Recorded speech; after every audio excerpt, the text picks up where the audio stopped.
स्वराज्य उभं राहत असताना फक्त तलवार चालवणारे नव्हते, तर प्रशासन सांभाळणारेही तितकेच महत्त्वाचे होते. आणि अशाच महत्त्वाच्या व्यक्तींपैकी एक म्हणजे बहिरोजी पिंगळे.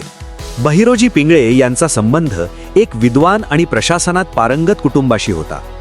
पुढे ते छत्रपती शिवाजी महाराज यांच्या संपर्कात आले आणि त्यांच्या बुद्धिमत्तेमुळे त्यांना स्वराज्यात महत्त्वाची जबाबदारी मिळाली. ते स्वराज्याचे पेशवे म्हणून ओळखले जातात.